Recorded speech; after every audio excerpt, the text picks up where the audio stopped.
Good afternoon. Welcome to the construction clinic. And we're just waiting for Tony to join us. I can see he's with us. Tony, if you want to raise your hand and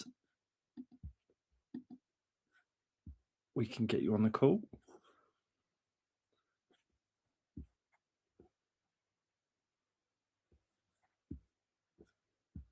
Here he is. Hello, mate. How are you?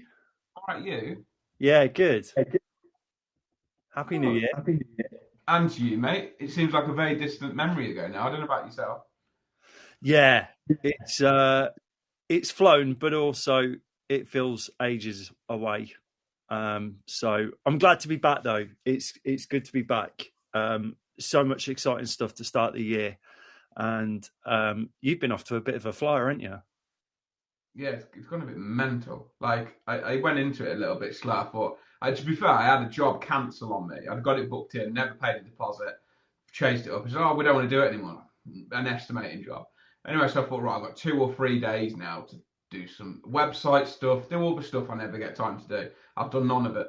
And now I'm like, I don't know how. Like, I don't know what, like, might come on to it in a bit, but the industry seems to have, like, started back full charge, like, from day one. And, like, jobs I quoted last year have come in, and everyone just feels that bit of positivity again. Don't know if anyone else is finding the same thing, but it definitely feels a lot better than it did going into Christmas. Yeah, what I've noticed is there was a lot of pessimism towards the end of the year, but if you remember when we started 2025, there was just this abundance of excitement, motivation, people raring to go, and people were openly shouting about the fact how positive that they were feeling. And then over the course of the year, that sort of petered out.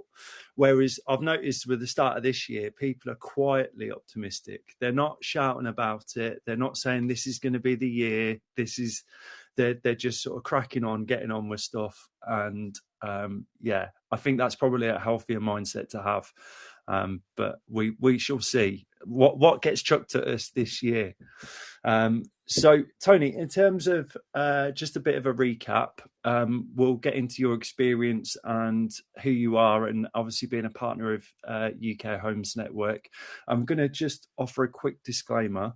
I have got a package arriving, and I paid for a specific time for it to be delivered, because it's really important that it does get delivered. And of course, they sent me a text saying that it will arrive probably at 12:10. So if I Please, need to dip out, it'll only be for a second. please tell me it's something interesting. It's really not. No. So when I went up to Scotland, I thought I'll be really clever. I'll bring up both screens, like my dual monitors, and I basically left one. I left one of the monitors under the suitcase on the way back down, and it's just completely wrecked the screen. So I've ordered a whole new all dancing, all singing kit. But I've really noticed this week how much I rely on it. It's such first world problems, but I'll be straight up. My level of productivity is not as great when I haven't got sort of multiple stuff flashing up. I'm exactly the same. I can't work without 2 screens. And when you've ever gone in somewhere, before I worked for myself, I always went in. I need 2 screens. Oh, you always used to give that comment. Who do you think you are with 2 screens? And then all of a sudden, everyone starts changing to 2 screens, and before you know it, you've got 100 screens in an office. But it's game changing. It's It is. absolutely changing. And there's quite a few marketers on TikTok that I follow, and they're always talking about the amount of tabs that they have open on their browser, and that's the same with me. It's just like, yeah, I remember watching like programs like The Big Short, and all those sort of ones where they're talking about sort of finance bros and bankers, and they've got these multiple. There was one where I seen they've got like 4 screens like on top of each other and then side screens. I was like, that's a bit excessive, but now I feel like I really could Yeah, do that. I'm all for it. Yeah. So, Tony, tell us a little bit about HelpBuild. You've got an amazing product as well, which you launched last year, which is the refurb calculator. Our mutual friend, Rich, obviously helped bring that to fruition. So give us a bit of your backstory. Yeah, so into my 3rd year of HelpBuild now, believe it or not. I don't know where that time's gone. So ultimately, I've been in construction for coming up 19 years now, right from merchanting to contracting and everything in between. And basically, I started HelpBuild to offer support services to contractors, developers, and self-builders. So when we say that now, our official line is we do estimating, and that can be whether we're estimating off plan. So it might be that you just got planning drawings for a new build and you just want to know, is it feasible? We can do a very broad, drawn back estimate, but it's used on accurate rates, or we can do the full blown estimate package, or we can just do material, take off, schedule of works, you name it, we can do that. We're not a company who's stuck in our own ways. We'll tailor it to whatever our clients need. So we do that, and then from there, then we offer the full package. So we can do QS services, project management, procurement, and business support for if you're a property developer and you don't have an in-house team, or you're a contractor and you don't want to have those full-time employed staff. We can offer the full solution. We took on a senior QS back end of last year, and now I'm in the process of looking at taking on another couple to add to the team. So this year, then we can have the whole idea is we get started from the estimate, but actually then we can support you from start to finish on the build through that. So that's HelpBuild, and then as part of that, we produce a product called the refurb calculator, which actually puts me out of business. So the reason being is no one wanted to pay me is that your delivery? It's happened. Yeah. Carry on talking about the refurb calculator, because it is. We could just talk about Chris now for 2 minutes and his relationship with a delivery driver. So the refurb calculator, basically, no one will pay a QS or an estimator to do a full estimate on refurbs, because you could go and look at 10 before they become actual fruitful.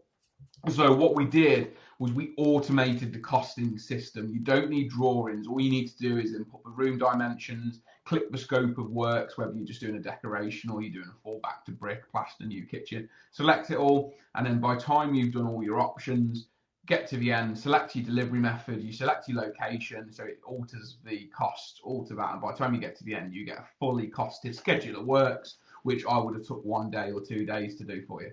And it's beautiful. And we've also just linked with one of your other partners, Chris. We're now linked with Roma Finance, which was right at the back end of last year, which we're super excited about. So now you've gone to see your refurbishment, you've priced your works, you've got 2 documents, you've got a price schedule of works and a blank, so you can send your blank schedule of works to your contractors.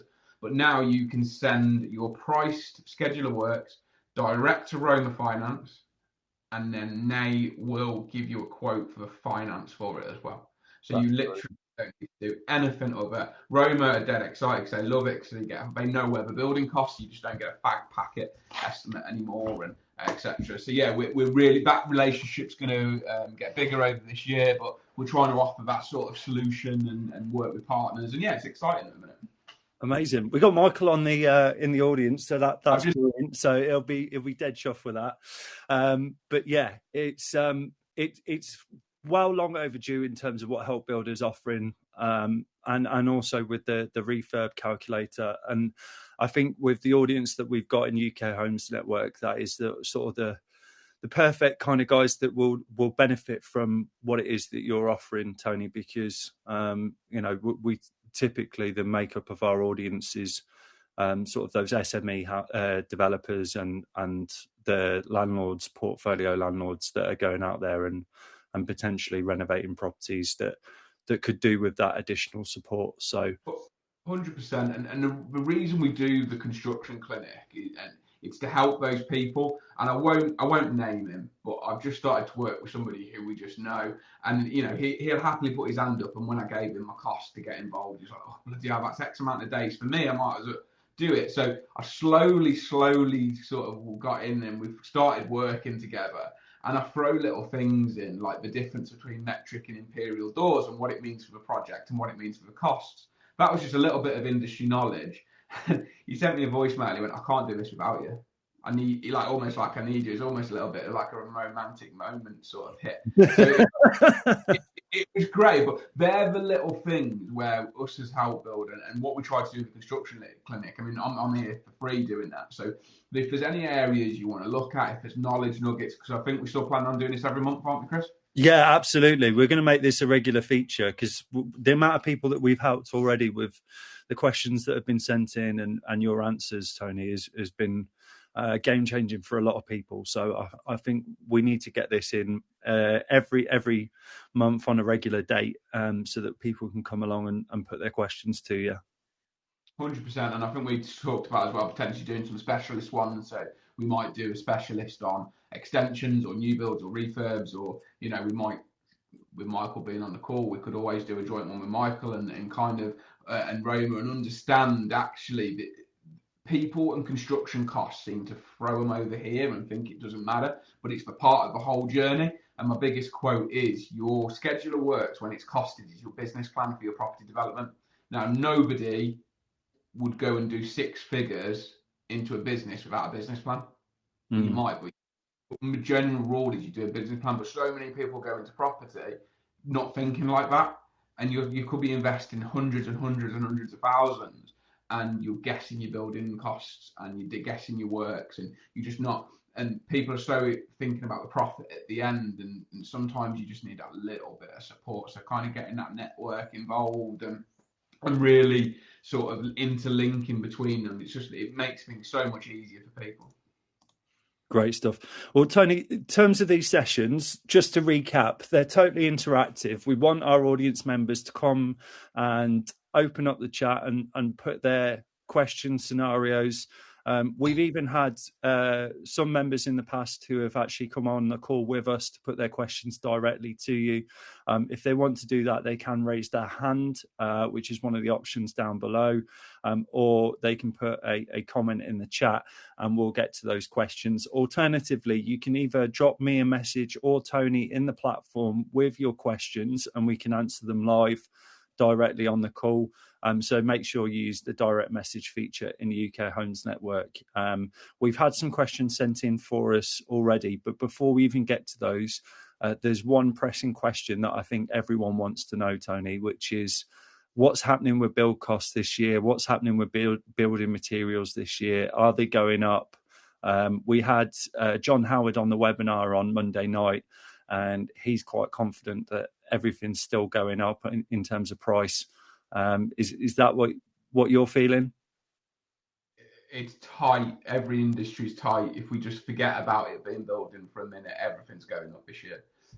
Your pints, your food, and everything's still on the rise. I think building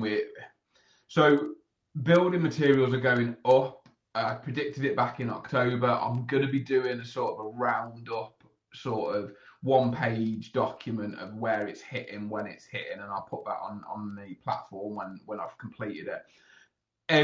Unusually, what tends to happen is you get one of your major players like Travis or Jewson's hit price increases, and then all the independents go, no, we're just doing it to make more money, and then they filter them in over 3 or 4 months. What I've noticed this year, most people have gone in with January and hit them straight away, which is, it's okay-ish in a way, but it is a bit scary. We're looking between 3 and 10% across the board.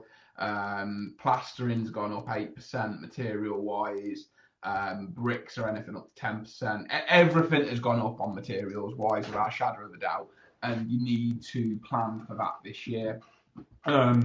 There's ways and means of you can't beat price increases. I love a little dangly carrot and a little bit of clickbait on social media to say you can beat it, but the only thing you can do is buy better, and you can be strict and have proper strategies with your purchasing. But prices of materials are going up, and they're going to keep going up.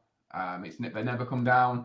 But having said that, there's some bargains to be had out there. So just before 100 mil insulation, which everybody uses in the floor or in the roofs, etc., rigid PIR, so Celotex or Excel or Extra Firm, whatever you want to call it.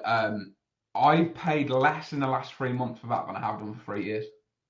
Really? And what happens is merchants aren't as busy as they'd like, and all of a sudden you tend to get 1 or 2 products go on a little bit of a battle, and the merchants just go cheaper and cheaper and cheaper and make no money on it. And it's madness. But to give you an idea, I paid £23 a sheet on quite a decent quantity in December, whereas 12 months before that it was 30 pounds. So there are bargains still to be had. That same product though is due a big increase in the next month or so. So it swings and roundabouts. But the reason I'm bringing this without waffling on too much is you can negotiate, and negotiating is still happen. What happened with COVID was prices went up drastically, and merchants couldn't deliver it enough. So when you were ringing them up, they were on 5-day lead times, 1 week lead times next week, and they didn't really want the extra business because they couldn't cope with anymore. So there was no real bargaining to be had because they were getting their business. It was just all about turning over. Whereas what's happened now is the prices are going up, but it's not as busy. It's, so merchants are fighting for the business a little bit more, so it's a little bit more competitive. It's not sustainable. It won't keep on going because merchants have to turn over money. If I put back to my merchant head on, what it will mean is merchants are going to find it really, really tough this year if they're driving their margins down. And it's not healthy for anyone in the industry. Ultimately, everything's going up, and the only person who pays for that is the developer at the end, unfortunately. With that, in terms of labour, yes, labour's going up. Labour's still, not everyone's busy. The good guys tend to still be busy. And the people who have got a really good following are still busy, but there are opportunities out there to get some decent labour on there. That will be very interesting to see what happens this year because the influx of work hasn't hit yet. I don't know how they're building this 3.5 million houses because it's certainly not being built at the minute. So just to bring it back to, you said that in terms of with certain merchants, plasterboard, for example, might be on a bit of a drop in terms of price, and there's some bargains to be had there. One of the things that I'd be looking at as a developer is if that plasterboard is cheap with one merchant, will it be cheap across all other merchants, or will there be certain products that they're struggling to shift that they will drop, so you can kind of shop around for different parts of your refurb or development? Drop around 100%. So it was insulation, what was dropping, plasterboard's going up. But yeah, in terms of the insulation, and yeah, what happens is that product becomes the one what everyone's bothered about, so they all go against each other. But then you might find that all the other stuff you need in the basket of goods is a lot higher. So it's when the way I try and tell people about buying is you want your basket to be the most competitive. Because everyone has to make money, merchants have to make money. So if they're not making it on that, they're going to make it on something else. It's just normal. It's what happens to the economy. It's the same as Tesco. They'll do, or Aldi. Aldi's a great example. Christmas was 4p vegetables, wasn't it? They did all the Christmas veg. I mean, we brought literally a pack of potatoes for 4p. There's no way they're not losing money on that. But you don't go into Aldi then and just buy a bag of potatoes, a bag of carrots, and a parsnips. You don't then go and drive to 4 other supermarkets to go and get the rest of your Christmas dinner and all the goodies you're going to eat over Christmas. You then go and spend in Aldi. Now, it's a bit of a bad example because Aldi's the cheapest supermarket out. But that tends to be what happens is, again, the merchant will bring you in because they're doing you a great deal, but they'll make money elsewhere. So think about your basket, think about your trolley and your goods, and that's where you want to be. Not every merchant is as competitive on every sector, exactly like you said, Chris. One of my really, really good merchants, he's really good on virtually everything except 1 or 2 categories. And then I'll go and look at other people to use. So think about your basket. Treat your merchants fairly and develop relationships with them. That's the best way of getting the best deals. The biggest thing with that, I'd say employ me and I'll do it all for you. But I don't have magic superpowers. If you've seen my LinkedIn and your posts I put on UK Homes Network, I may look buff in a Superman's outfit, but that's not me. It's ChatGPT. I genuinely don't have any magic superpowers for buying building materials. It's all about relationships, and I harness them to buy better.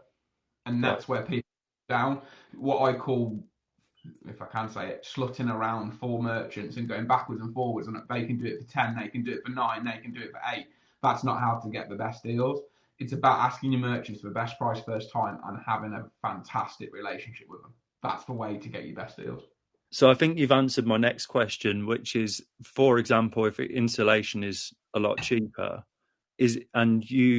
let's say you've bought a flip, you're specifying your building products for it, and you know that it's January, you're about to start this project. Let's say it'll probably be done by the summer and on the market by the summer. So you'll be looking to do another one for the latter part of the year. Would it be worth bulk buying that insulation if you know that you're getting a better price on it now? if you can afford it, if cash flow is not an issue, and you're not relying on Roma and Michael to get your next drawdown, and you know, no, and you are, no, I genuinely mean that, is yes, if you are cash rich on your development and you can afford to, and it's not going to get nicked, don't go and leaving it on a high street with no parking and you've got 2 grams worth of insulation. If you've got room to store it, you're not relying on finance. And the reason I say that is, don't go and buy 5 grand's worth of insulation for 6 months' time if you don't get your drawdown off your finance company for 4 months. There's absolutely no point in that, because your interest rates full on counteract any of that. But if you are cash rich and you have credit accounts, etc., with merchants, 100% harness, speak to your merchants. All my suppliers, if they don't, I ask them for it. I say, when can you send me your increases? One of them sends it every month. They send me all the increases every single month. And that's how I can share the information with you guys and TDN and the other networking groups I'm available. That's the relationship you get. Because when I used to use it as a sales tactic when I was in merchants. If I knew insulation was going up 10% on the 1st of February, right now I'd be ringing everybody and saying insulation's going up on 10% on the 1st of February. Do you want to buy any this month? As a merchant, I'm laughing because I'm going to have a great January. Client thinks I'm doing them an absolute great favour, saving them the money, which I am doing, but also and I often, for my good clients, you say, look, as long as I can invoice it in January, I'll deliver it for you in February. And you know, and that's the relationship part I'm talking about. Is if you don't spend time with your suppliers and harness that, they're not going to ring you up and save you 10%. They're just not going to do it. So they're all the little things you can do. And yeah, speak to your suppliers, ask them what's happening this year. Where are we at? What's going on? If you're about to buy 700 plasterboards and they're all going up on, like, unfortunately, it's the 1st of January plasterboard was. But that same client who I talked about earlier, they have got 700 plasterboard. I think the plasterboard order is about 5 grand, but there was nowhere to store it. Physically, they couldn't do it. So it didn't come into it, but I gave them that option. You could have it now, but where you're never going to store it, so there's no point. Yeah, it'd be interesting to know from our audience. Let us know in the comments if this is something that you do, if you bulk buy, or whether you're very specific about what you buy for each product. For each project, and maybe probably your specifications for each project vary based on what kind of level of spec you're going for. Maybe 1 minute you're doing a HMO, the next minute you're doing service accommodation. It could all vary. So yeah, let us know in the comments. Be dead interested to know about that. And Tony, there's a lot of conversation. Sorry.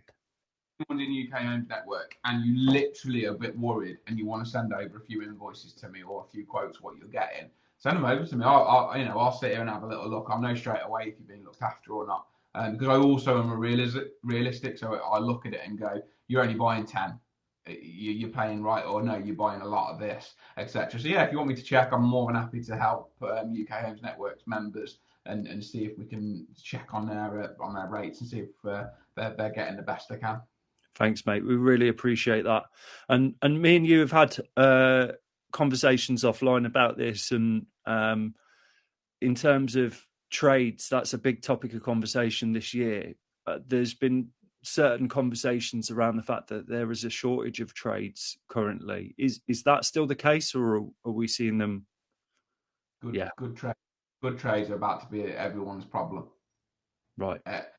5% increase on plasterboard in a year or two won't even be bothered, because you'll have no one to fix it. And genuinely, I can be as depressing or as positive, try and be as positive, but I've always said, and this was about 3 or 4 years ago, we're about 5 to 10 years away from a major problem. And I think it's only going to get worse. What you've got to realize is the sites will always be okay. The big sites will always, because there's 2 things that'll happen. They'll relax the immigration laws and get contractors in from abroad again, number 1. Or 2, sites can afford to pay big bucks because they have to deliver. The consequence of not delivering 250 houses for wimpers and people like that it's catastrophic, so they'll do it. The people who will suffer, Chris, are people like me, people like your members, people like you who are doing smaller projects, people who just need a small extension or one new build or something like that doing. The guys and the skilled guys, the older guys who I know a lot, and people think builders are really, really wealthy, and no, they do all right for themselves. The good ones do, but they'll just have enough. Running a business, we both talked about this at the minute, is bloody hard. And if you're in your early 60s or late 50s now, and bear in mind, a lot of builders are still at 60, 67, approaching 70, and it's bloody cold. It's hard in the industry anyway. And also, with everything what's going on in the country, your business is now getting harder and harder and harder to run. They're going to all have enough. So you're So going to lose. yeah, I was going to ask you, why is there a shortage of trades when we've grew up with grandparents, with parents all around us, and it's almost it's become one of those famous British sayings: is get yourself a trade, because that's where the real money is. You know, if you're going to do anything, if you don't know what to do in school, go and get yourself a trade, and you'll never be out of work. Why is it that with that sort of firmly ingrained in us as a society, are we still talking about the fact that we've got a shortage of trades? Because it's not. I use this and everyone laughs at me. It's not sexy, is it?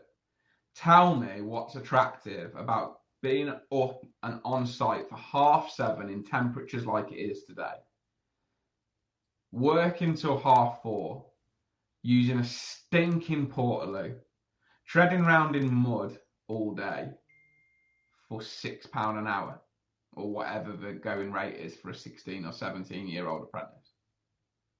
Yeah. That is not whatsoever. You name me a social media YouTube influencer who pushes that life.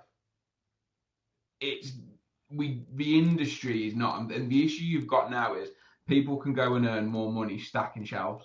Mm. Back then it wasn't. So there's two ways to it. There's that side of it. We're not making the industry attractive whatsoever. I look at it differently. The way I would look at it now, if I could go back and be 16 again, I'd be like, okay, so I can go and learn a trade. I can go and work with somebody for 5 to 10 years. 24, my friends are still coming out of uni then, even if I devote 5, 10 years to it. But I want to own a business. I don't want to be a tradesman. I want to own a business. I don't need an empire. I don't need an Alan Sugar empire. But what I do want is my own brand. I want my own social media. I want my own logo. I want a nice hoodie with my logo on the back.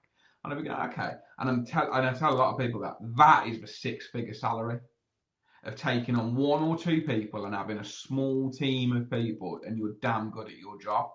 That should be what we're doing, but we should be incentivizing people who have got that little bit of entrepreneurial spirit, the people who want to go and learn a skill and go, we can earn some really, really good money. And I genuinely believe that we can then believe, I know you can earn some really good money, and it will be.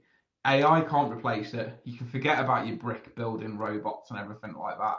You know, it's just not going to happen. AI won't replace it. It's a fantastic trade, but we've got to make it appealing, and we've got to give the youngsters coming out. And when you're in school, you don't get pushed towards it because it's not a figure. Going to uni and getting a degree and getting A levels is a figure, and it's a bragging right for school. And I get a little bit deep and a little controversial here, and I start to rub people up a little bit the wrong way. But imagine if we put a thing of it, schools got recognised for pushing so many people into a trade or advising into a trade, getting them into college, getting them out on site.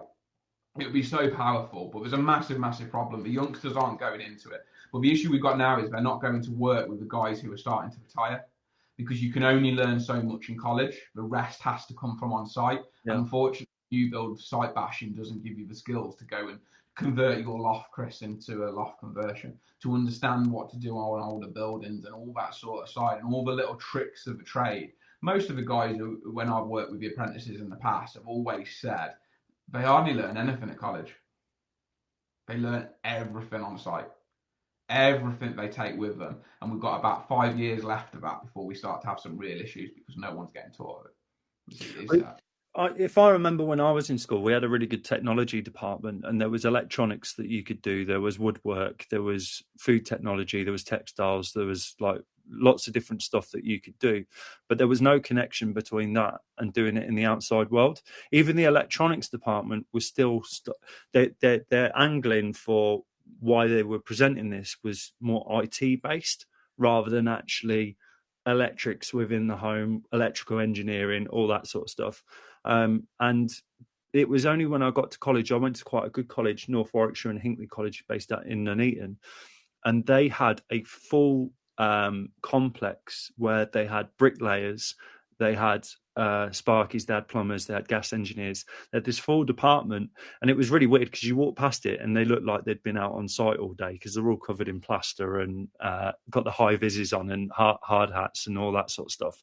But yeah, there was no sort of encouragement from the school to actually tell you that that was a possible option. Everything seemed to be set up for a corporate career where you would have interviews day, or your work experience would be with local businesses rather than actually doing that. I know there's a lot around apprenticeships at the moment, but it never felt like that was really an option.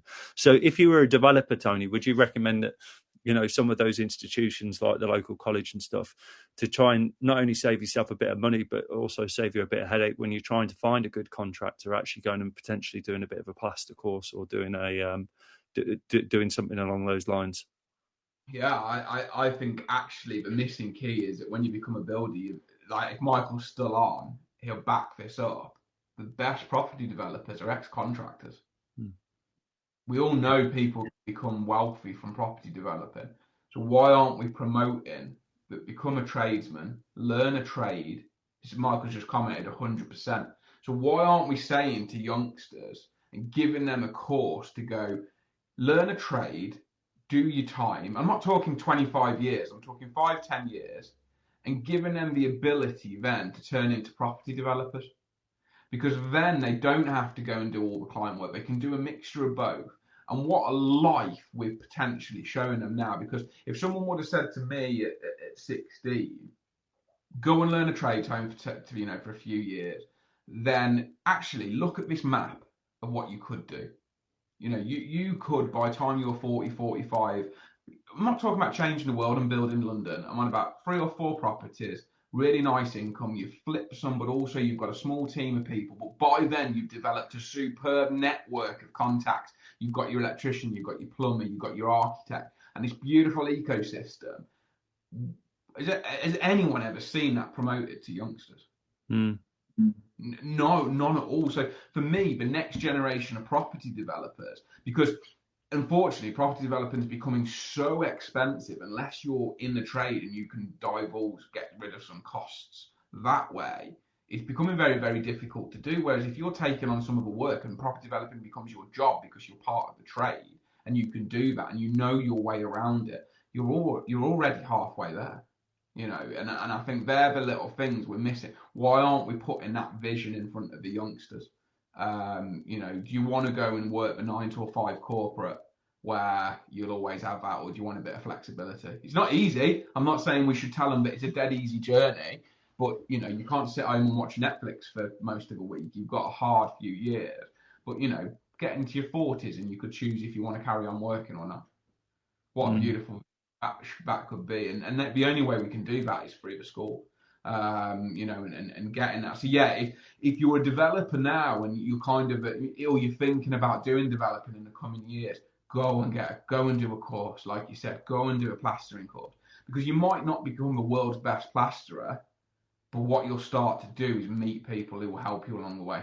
You'll start to get your network of people. And if you can then go and plaster your own development, or you can go and put your own kitchen in, or it's really, really not difficult. All my customers joke that I'm a pen pusher. I play on my keyboard all day, but genuinely, I taught myself how to fit a kitchen. I did a load of work on my extension. It's not rocket science. Don't get me wrong. It takes a long time to get a good finish. I'm not taking anything off tradesmen by saying that.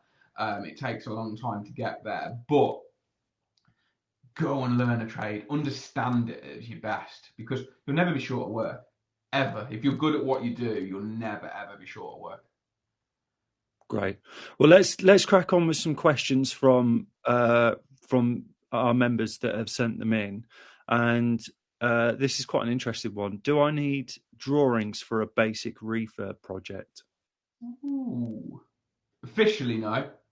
unless you're doing any major structural changes, or you're changing it into a HMO, or you're subdividing it, or you wanted to convert the loft or add an extension. But if you're literally talking about a basic new kitchen, new bathroom, liquor paint, new flooring, no, you don't. If you're going to start altering stuff and changing layouts, I would advise a basic set. And the only reason being is drawings are always the reason jobs go wrong. And that's been you think you're getting this, but your builder's quoting for this. And when you're doing that, if it's not in a drawing, how do you ever agree? So unless you've got a very trusted build team that you really trust, then if you've got to think, how do I actually ensure I know what I'm getting? Because if it's on the drawing and it doesn't get built, who's that on? So it's all those sort of things. But yeah, very, very basics, quick in and out, 4-week refurb, paint and a few patching. I won't bother. But if you're doing anything in terms of layout changes, or you're doing, extensions, loft conversions, changing to the layout, yes, I would recommend it. You don't have to employ a fully blown architect to do this. A lot of people don't know this.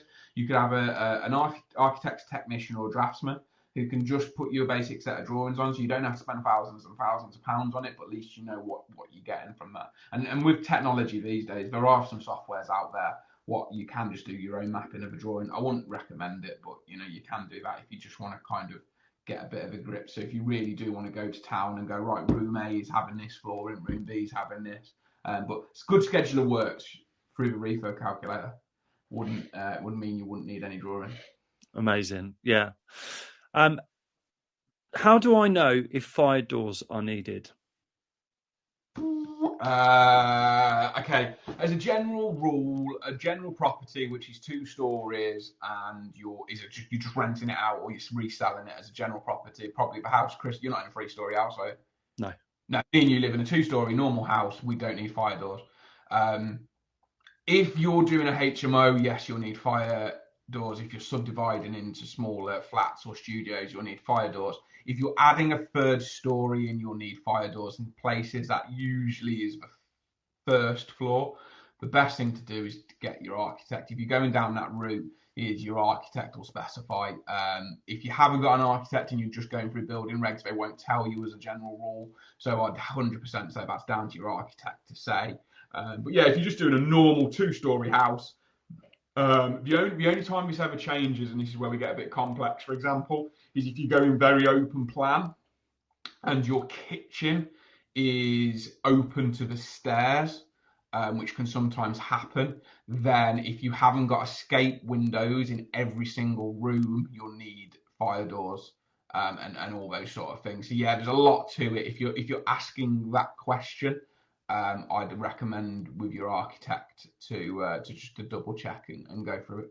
Yeah, absolutely. It sounds like this question's come from someone that may be just starting out on their property journey. So there's a couple of things that I'd give you in terms of how to go about this. So if you're looking at a HMO, then you need to speak to your HMO officer. There's a good chance you're in an Article 4 area, so you'll need to understand exactly what the planning and licensing arrangements are behind that.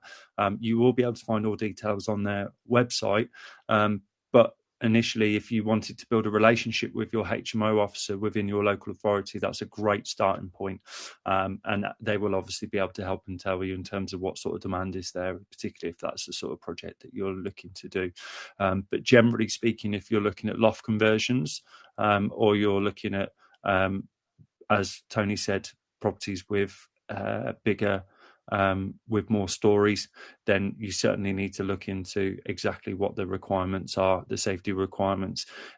It would be a case that I would go out and see so many properties that had loft conversions where they hadn't done it to the proper fire regs, so therefore the loft conversion couldn't be treated or marketed as a 3rd or 4th bedroom, which then meant that the value of the property wasn't able to be reached. So if it's a loft conversion, you really need to explore the width of the staircase, the doors that are being put in there, and the escape route that is in, if it's a dormer window or whatever you've got in place there, because if those fire regs are not met, then you won't make the maximum value on that property. So that's definitely something to consider with fire doors. And don't get scared of fire doors. If you're replacing doors anyway, it's not actually that much more to put a fire door in. You don't you have to be a certain. I'll be careful. I'm here. If you're doing a standard build, you just joiners can fit fire doors. There's a bit of extra ironmongery. The doors usually double the price. When you say double, instead of 30, it's 60, 70 quid for a standard door. So don't run scared of doing fire doors. Get it done properly at refurb stage. If Yeah, you're replacing. yeah, absolutely. Builders say I need a structural engineer to see if I can take a wall out. Shouldn't he know? Love that. um, I saw something similar to this on a Facebook group the other day, and it was hundreds of comments. No, he shouldn't. He's doing exactly the right thing. But it's polar opposite. If you build a set, look, in all fairness, if that builder is 100% sure that it's a non-supporting stud wall, you can take it. Like, I can go around my house now, and if I cut a few holes in the plaster, I can tell you which walls I can take out and which ones I can't. But if your builder is highlighting that, he's obviously not 100% sure. So yes, you should go and get a structural engineer, because if you need a steel and you're installing a steel, you need building regulations. So you need to go through building control. If you need building control, you need a structural engineer's design. So for the sake of that, and if you're in property development, my biggest advice is find a damn good structural engineer. I've come across some great massive companies who will do great designs when you're doing a fancy house down in Cheshire and stuff like that, but they're no good if you just want to knock a wall out and you just want to put a steel in, or you want to put a steel in and increase the size of an opening, etc. You could do with finding a really good independent structural engineer, because mine, I can ring him on FaceTime from a site and go, what do you think of this? And he'll either go, walk away right away, or he'll go, yeah, that you're thinking right on that. I don't think that's going to need anything, but I need to come and check out. And also those, if you've got a really good relationship with them, they're the ones who will pay dividends in the end. So yeah, your builder's doing, in answer to the question, your builder's doing exactly the right thing. If they do it the other way and go, no, you don't need a structural engineer, and they're knocking a load of bricks out, that's when I might start to worry a little bit. Yeah. What I'd also say, we've got a mutual friend in Henry who's also in the platform. So if you wanted any details to contact him, happy to refer you guys to Henry. Yeah. But the one bit of experience I've got with this is that we basically sold a property where they'd taken out the chimney breast on the ground floor, but then hadn't taken it out on the first floor.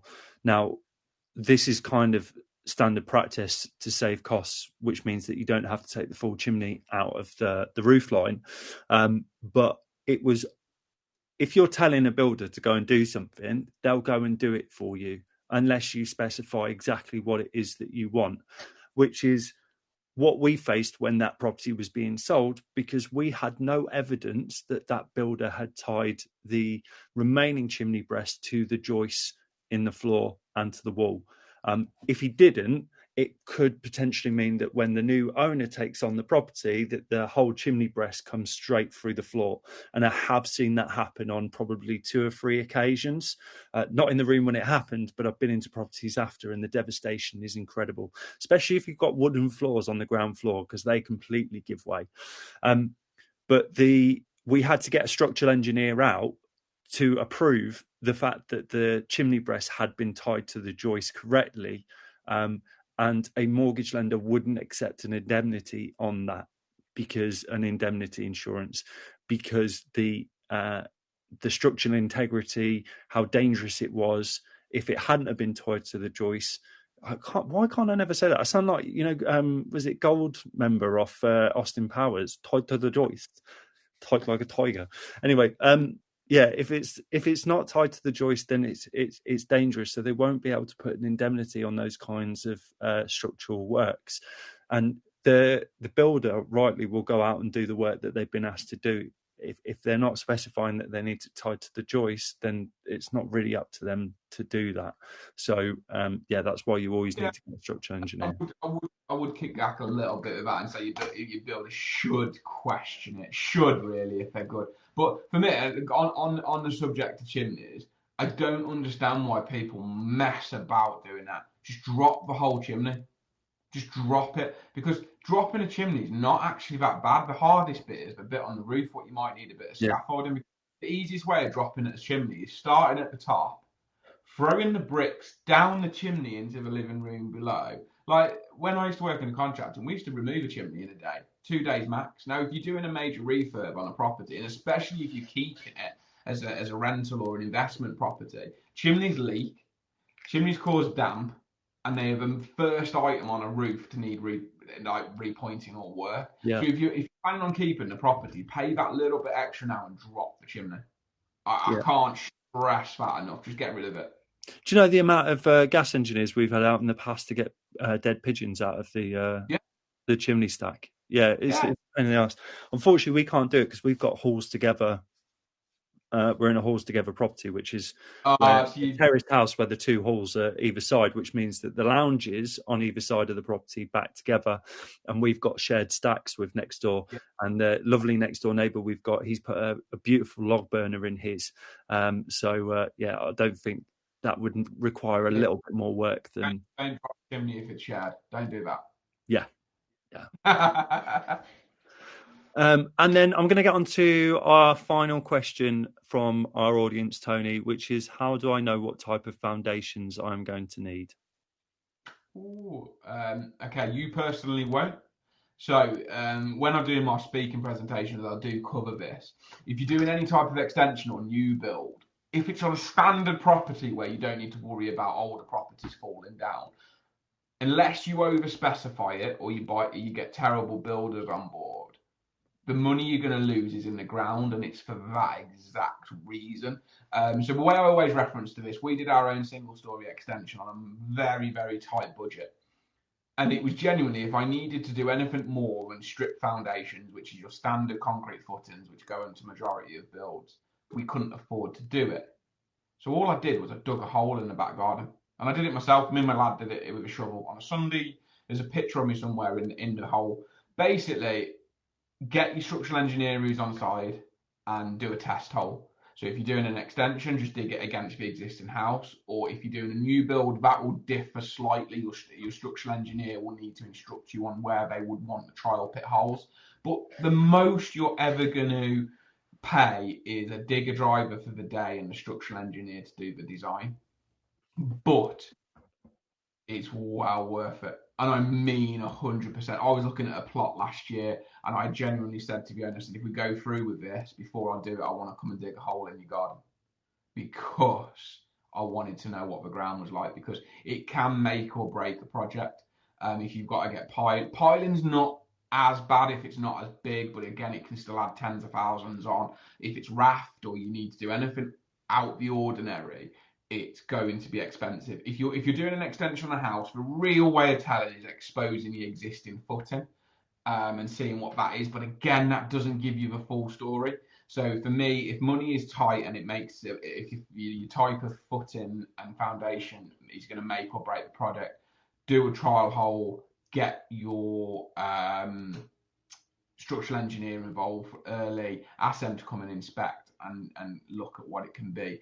The only other way to do it, to give you an idea, is if anybody has done anything within the very close vicinity, and I mean like the neighbouring properties by 2 or 3. And the reason I say that is I've got strip footings on my house, but I know a builder who built across. Bear in mind, we're on a 10-year-old housing estate, so it's not that old. And I reckon 200 metres over the estate, a builder friend of mine did a small extension and it had to be piled.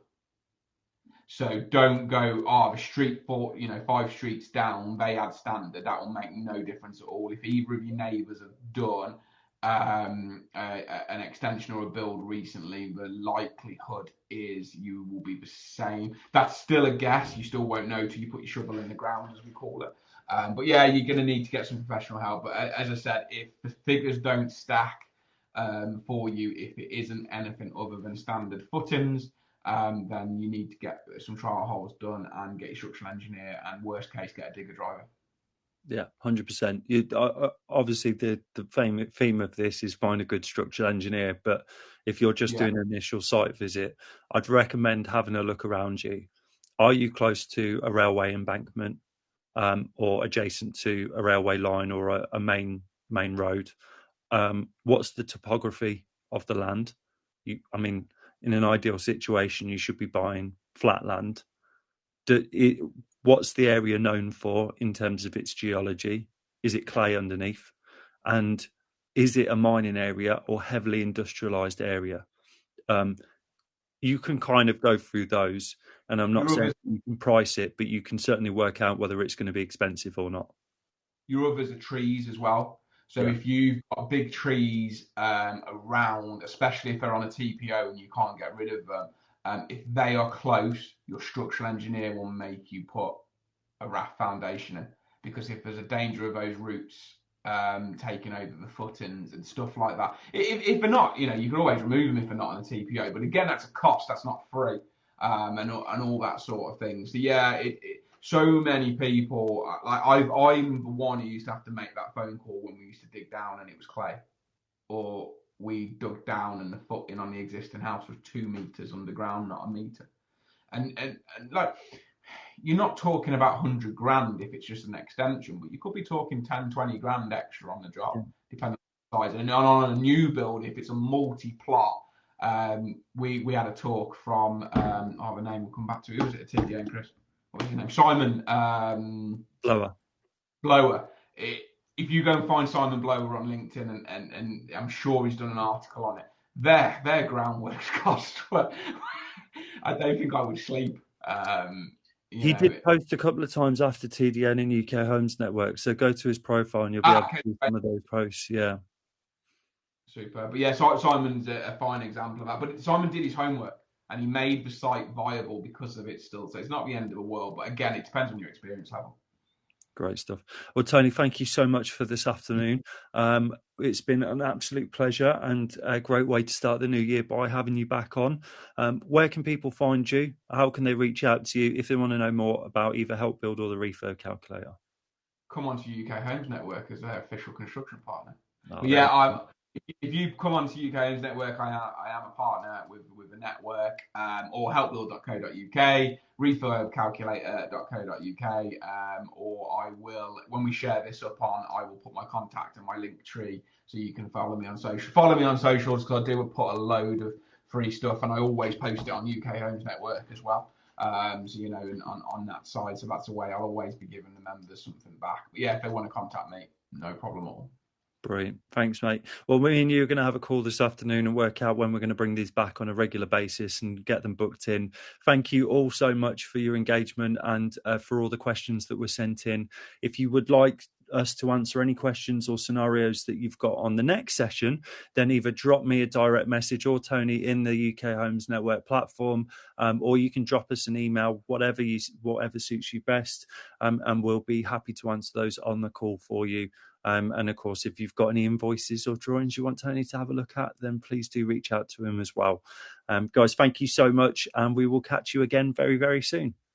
Thanks very much.